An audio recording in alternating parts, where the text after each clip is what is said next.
Have you ever just had that feeling, that sense that the world is really standing at some kind of critical juncture? Mm-hmm.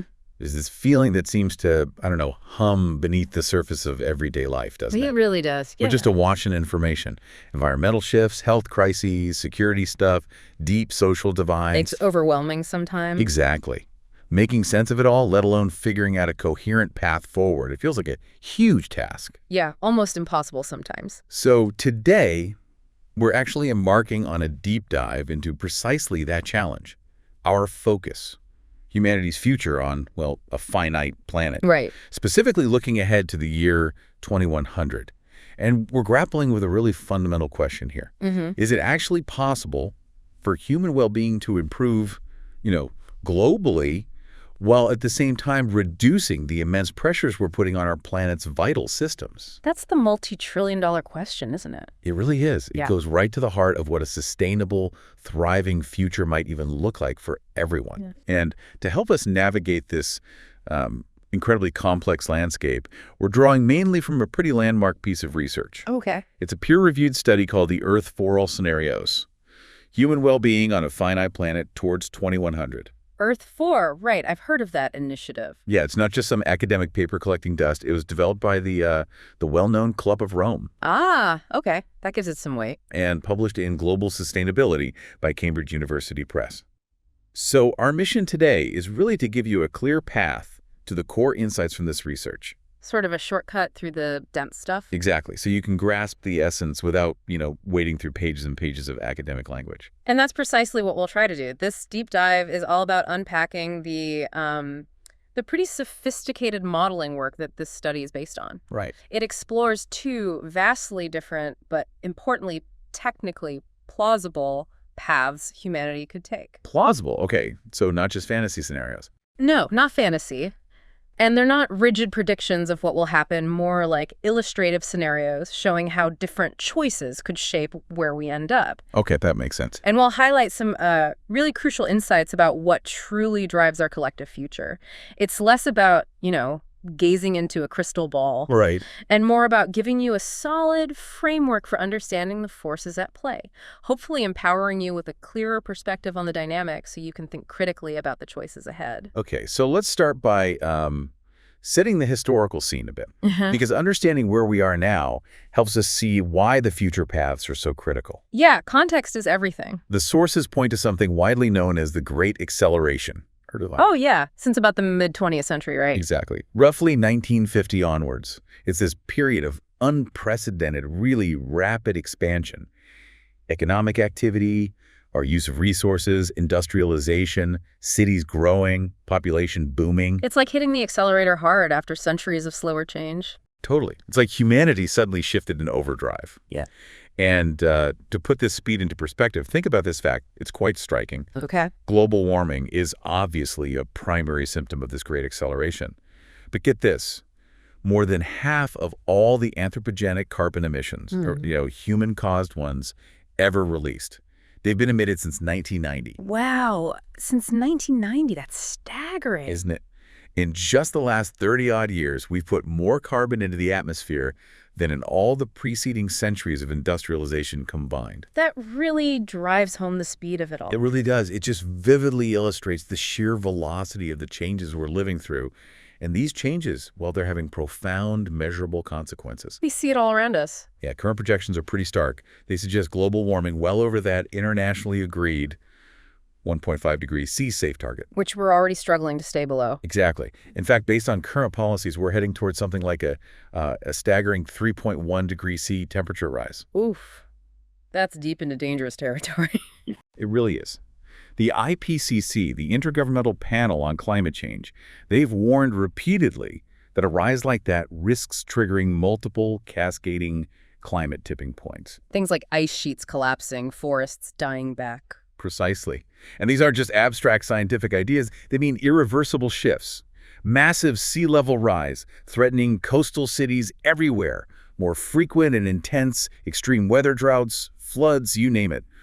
widespread ecosystem collapse threatening biodiversity and ultimately our global food security. It's a very unstable future we're potentially creating. Yeah, it's clear we're pushing, or maybe we've already pushed, several planetary boundaries right into the high-risk zone. And what's really insightful here, I think, is how the study frames this problem. It goes beyond just the environmental limits. How so? Well, it explicitly highlights this critical imbalance. Many countries are overstepping these biophysical thresholds, using more resources, generating more waste than the planet can handle before they even manage to satisfy the basic human needs of their own people. Ah, right. So environmental damage happens even before everyone's basic needs are met. Exactly. It really underscores that this global crisis isn't just environmental. It's deeply tangled up with social justice, with equity. Okay. I mean, think about it. Despite these huge increases in average global incomes over the last few decades, the reality on the ground is pretty sobering. Half the world's population still lives below what the study calls the $6.85 a day poverty line. Half the world. Wow. And even more distressingly, over 600 million people are still stuck in extreme poverty. It's just hard to comprehend sometimes. It is. And this situation is made worse, or perhaps driven, by extreme inequality. Inequality itself is a major driver of environmental pressure. How does that connection work? Well, the source gives this really compelling data point. A single billionaire is responsible for about 1 million times the carbon emissions of the average person. 1 million times. 1 million. That difference is just staggering, isn't it? It really is. It powerfully shows that environmental pressures are absolutely not distributed equally. Nope. So, this leads us to a fundamental question the study tries to answer. How do these deep social and economic dynamics connect with the escalating environmental challenges? Right, the interplay between them. Exactly. The Earth for All initiative was specifically set up to explore comprehensive solutions to these systemic, interconnected crises. It draws inspiration from older works like The Limits to Growth, which explored similar ideas 50 years ago. Ah, the famous Limits to Growth report. That's the one. So the goal here is to really understand these complex relationships and find those strategic points where we can actually leverage positive change. Okay, so that brings us to the how. How do researchers even start to model these incredibly complex, interwoven interactions? The study uses this unique modeling approach, the Earth for All model. Right. They describe it as a system dynamics-based, highly aggregated global simulation model. It basically means It's a different beast compared to standard economic models, right? Exactly. It's presented as a complementary alternative. Those conventional models sometimes, oversimplify the social and environmental bits. Yeah, they often focus heavily on GDP growth and assume other things will sort themselves out. Right. So to give you a mental picture, think of this Earth for All model less like a super precise weather forecast trying to predict every single raindrop. Okay. And more like a really detailed high-level map. It shows you the main roads, the big mountain ranges, the major rivers. So it gives you the lay of the land, the overall structure. Precisely. It lets you understand the landscape and its main features, the interconnected systems, even if it doesn't predict every puddle or, every individual tree. Got it. It's about the big picture dynamics. Yeah. Its main job is capturing those overarching dynamics, not getting lost in tiny details. It simulates how socioeconomic and environmental things develop together over time, looking out towards 2100. Its core strength is capturing what they call high-level feedback between these domains. How changes in the economy, say, feedback and influence the environment or social structures, and vice versa. Those feedback loops are critical. They are. And importantly, the model builders didn't start from scratch. They drew heavily on insights from earlier modeling efforts, including that original Limits to Growth model from 1972. Ah, building on previous work. Yeah, and they noted its, quote, remarkable correspondence with what actually happened up to 2022. Wow, so it tracked reality pretty well for decades. Apparently so. Which gives this new model a strong historical grounding, It suggests it's capturing something real about how these big systems behave. It's not just theoretical, it's rooted in observing decades of change. And this is where the study, I think, really breaks new ground. A key innovation is introducing 2 new indices, the social tension index and the well-being index. Social tension and well-being. Okay, how do those work? Well, this is a really significant leap because it let the researchers go beyond just modeling economics and environment separately. Right. They could now bring in crucial social feedback loops, things involving trust in institutions, public investment levels, a government's actual political capacity to tackle long-term problems. Ah, so connecting the social mood to government action. Exactly. And the causal link they found is quite profound and, honestly, a bit sobering. Uh-oh. Rising inequality and worsening environmental damage. They don't just exist side by side. They actively fuel social tensions within societies. Okay, that makes intuitive sense. And then this rising tension reduces the government's capacity to implement the long-term policies needed to deal with existential risks, like climate change. So it's a vicious cycle. More problems lead to less ability to fix the problems. Precisely. A powerful negative feedback loop. Problems in one area make problems in another worse, making solutions harder and harder to reach. Wow. But conversely, the study strongly suggests that actions to reduce inequality and increase social cohesion are absolutely vital if governments want to successfully push through meaningful climate policies. Ah, the positive feedback loop. A virtuous cycle. Exactly. Addressing social issues could actually unlock the capacity for environmental action. One of the co-authors, Natalie Spittler, put it really well. She said, and I'm quoting here, "Achieving climate goals is not just a question of technological and economic developments. Right. If well-being declines and social tensions rise, this creates a negative feedback loop where the very conditions needed for transformational change become harder to achieve." That really hits home. It puts the human, the social element, right at the center. It does. It reminds us we absolutely can't separate societal health from planetary health. They're two sides of the same coin. That feedback loop idea is incredibly important. And the model takes this further, right? By trying to actually quantify human well-being using 5 key dimensions. Yeah, they break it down to make it measurable within the model. So let's unpack those because they're quite interesting in how they link human experience to these bigger system dynamics. Okay. First, there's dignity. In the model, that's measured by workers' disposable annual income. Basically, do people have enough money to live a decent life? Okay, a core economic measure. Second, nature. Pretty straightforward. Represented by global warming, the average temperature increase, the state of our environment directly impacting well-being. Makes sense. Third, institutions. This is quantified by government services, spending per person on things like infrastructure, health, education, sort of the societal scaffolding. Right, the public goods that support us. Fourth, fairness and inequality, measured by the ratio of income going to capital owners versus income going to workers, directly tackling that wealth gap issue. So a measure of economic justice. Yeah. And finally, fifth, participation as citizens. This was fascinating. It's captured as people's perceived rate of progress and well-being compared to the past. So it's about the feeling of moving forward or backwards. Exactly, that collective sense of optimism or lack thereof. And the modeler stressed these quantitative proxies were chosen carefully to be meaningfully assessed within the simulation, linking that lived human experience to the broader system dynamics. It gives a much richer picture than just looking at GDP. Definitely. It moves beyond just economic output. And stepping back again, seeing the bigger picture, the model's real value isn't about making pinpoint predictions for, say, 2060. Right, not a crystal ball. Not at all. Its strength is illustrating these overarching dynamics, the causal links between variables over the long haul.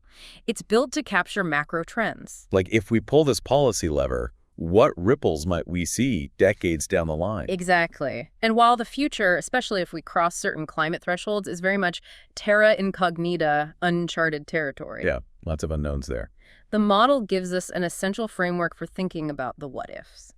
It helps visualize potential pathways based on different choices, which is incredibly useful for strategic thinking rather than just trying to predict one fixed future. It's a tool for understanding possibilities, not certainties. Precisely. Understanding possibilities and, crucially, understanding the leverage points for change. Okay, this brings us right to the heart of the study.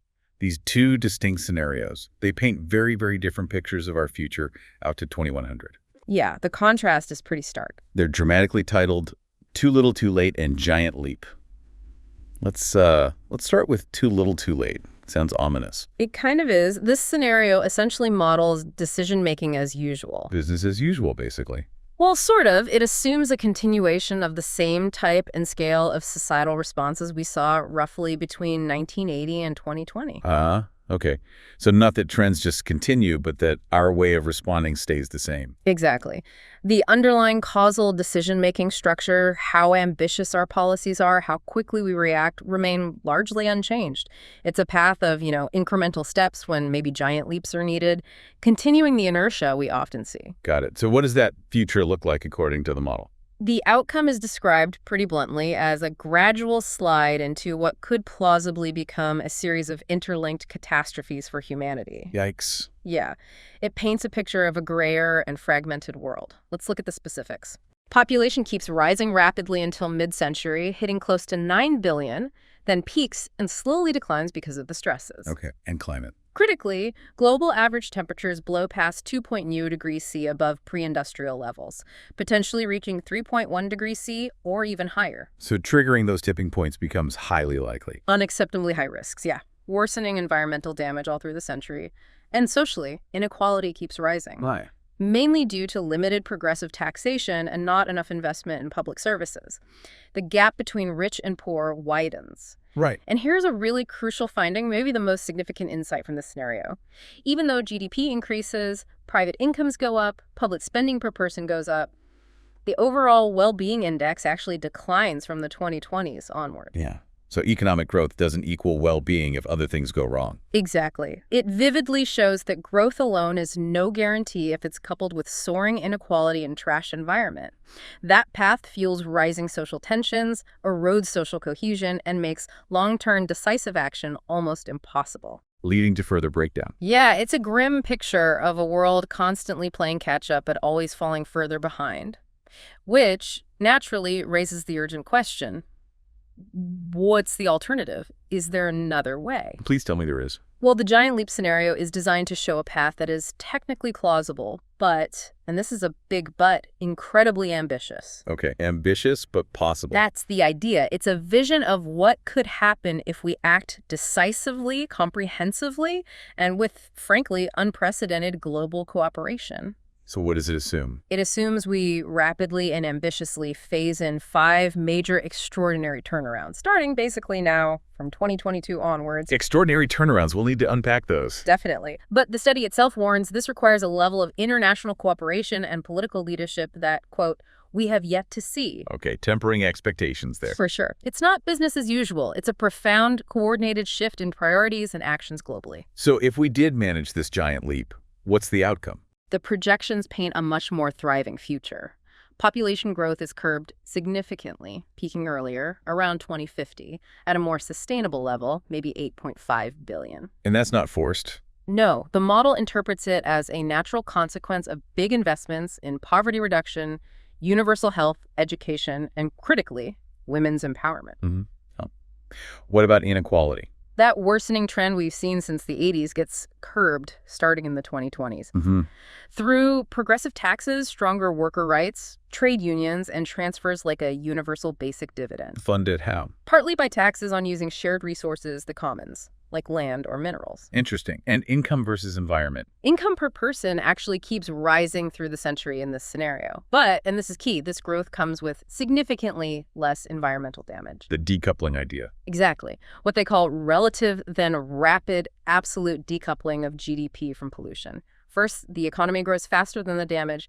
Then the economy grows while the absolute damage shrinks. How was that achieved? Widespread electrification, tons of renewable energy, solar, wind, massive reforestation, and regenerative farming becoming the norm. And the climate outcome.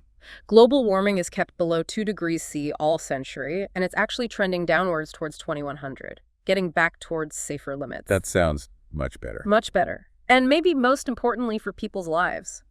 That decline in the well-being index that started around 2000, it gets reversed during the 2020s, and well-being rises steadily through the century. So the investments in greening things actually help society overall. Yes, they directly contribute to societal progress, reduce social tensions, and create that positive feedback loop, reinforcing the government's ability to take even bolder action. The virtuous cycle again. Exactly. It shows environmental action and social well-being aren't trade-offs. They're intrinsically linked and can boost each other.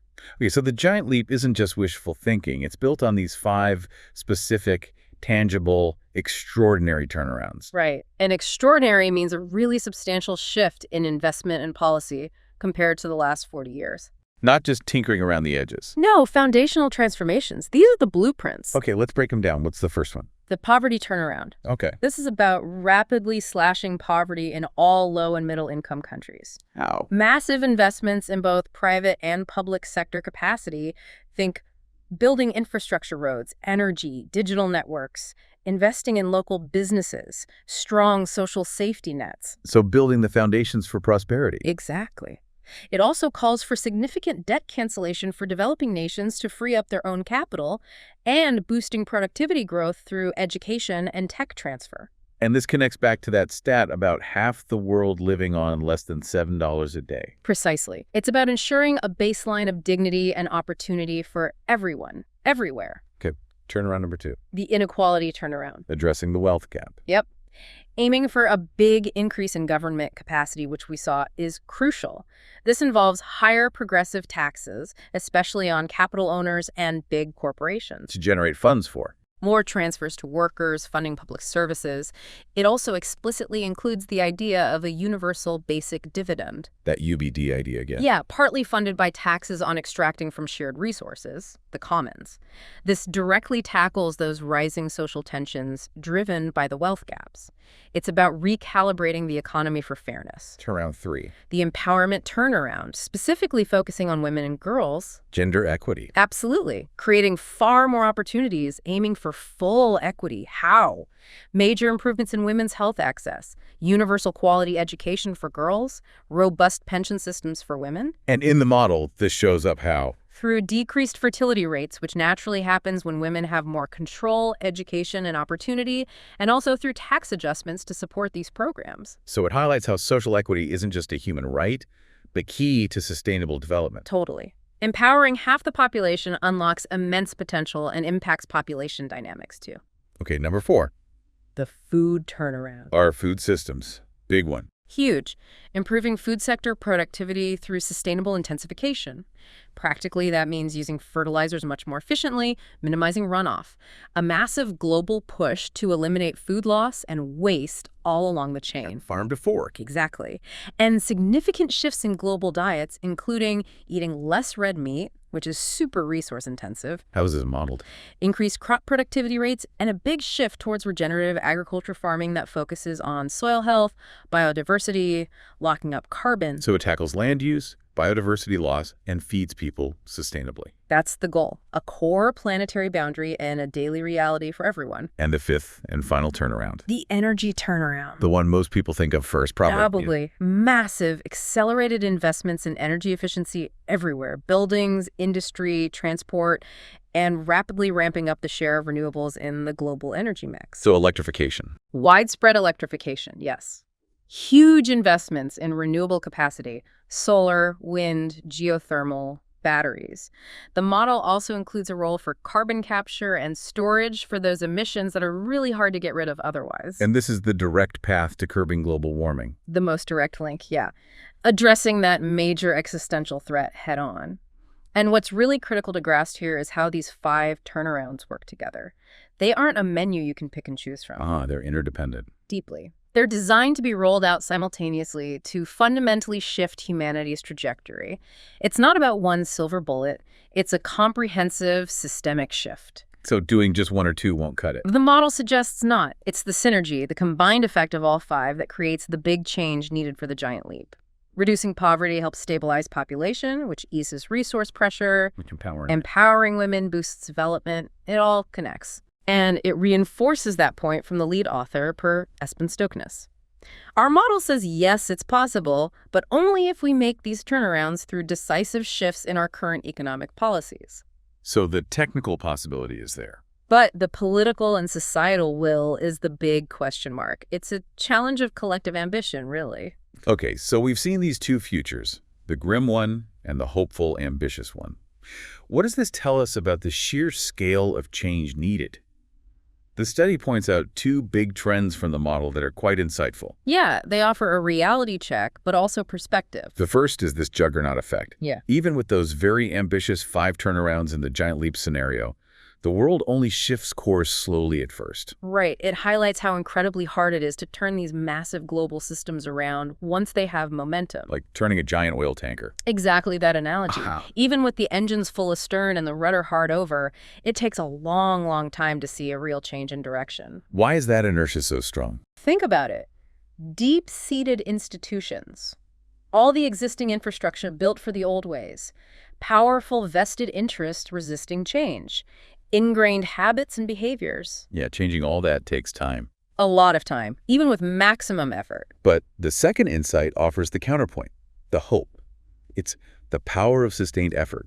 Despite that slow start, those 5 extraordinary turnarounds, if sustained, can eventually, in the longer run, really change the global course for human well-being. So it shows the level of ambition needed is huge, but it can work over time. Exactly. It tells us that while it's incredibly tough, it's not actually impossible. It's about understanding that the compounding effects of sustained positive action eventually build momentum, shift norms, change opinions, and overcome that initial inertia. So it's about committing for the long haul.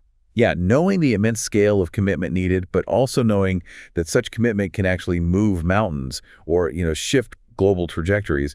And digging deeper, the model also reveals these profound social dynamics humming underneath it all.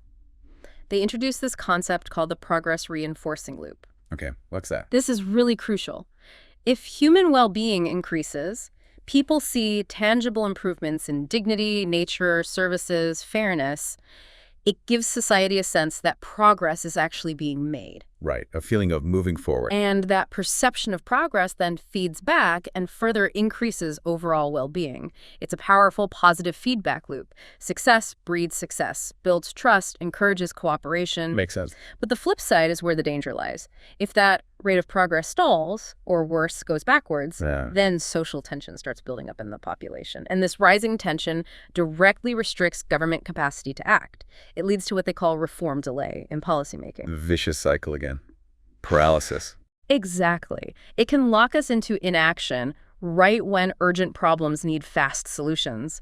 The study hypothesizes that if people experience rising inequality, feel public investments aren't benefiting them, trust in government institutions just crumbles. That erosion of social trust. Yeah. And that directly damages the government's ability to act decisively on critical long-term issues like climate change. It paralyzes the system. Wow. Which leads to this really provocative thought, maybe one of the biggest takeaways from this whole deep dive. Yeah. The model strongly suggests that tackling social issues like inequality isn't just the morally right thing to do, which it is, but it's actually a prerequisite for effective environmental action. So you can't really fix the environment without fixing social fairness. That's what the model implies. It's not an either or choice. The two are so deeply intertwined that making real progress on one is almost impossible without making progress on the other. That really challenges the idea that we can just invent our way out of the climate crisis with technology alone. It absolutely does. It says our social fabric, our sense of fairness and trust, is just as critical as any solar panel or economic policy. So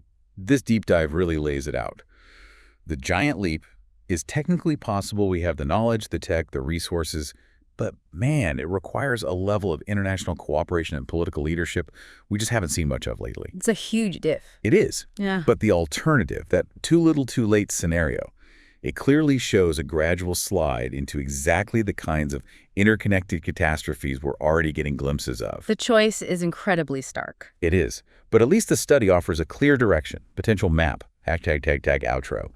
Well, we've taken quite a deep dive today into humanity's crossroads. We've explored 2 really different futures for our planet, and for us, out to 2100, based on the Earth for All scenarios. Yeah, quite the journey. We've seen that stark contrast, the business as usual path leading towards a frankly grayer, more fragmented world with rising social tensions, declining well-being. Not a pretty picture. No, versus that giant leap path, which through those 5 huge, extraordinary turnarounds could actually lead to sustained prosperity on a much more stable planet. A future worth striving for. Definitely. And what's really insightful, I think, is the powerful message that just knowing this stuff isn't enough. Knowledge is most valuable when it's actually understood and, crucially, applied. Right. Action matters. Absolutely. The study really hammers home that achieving these big global goals isn't just about technology or economics. It is fundamentally about social cohesion, about rebuilding trust in our institutions, and about generating the political will to act. Those policies in the giant leap scenario, they clearly show the level of ambition needed, even if it means a massive, truly transformative shift from how things are now. It tells us we have the capacity for that change. If we choose to use it. That's the key. So this deep dive leaves us with a really powerful choice, doesn't it? But also a hugely complex challenge. What stands out most to you thinking back over it? For me, it's that deep intertwining of the social and the environmental. that you can't really solve one without the other. Yeah, me too. It makes you think, what does this mean for us, individually, collectively?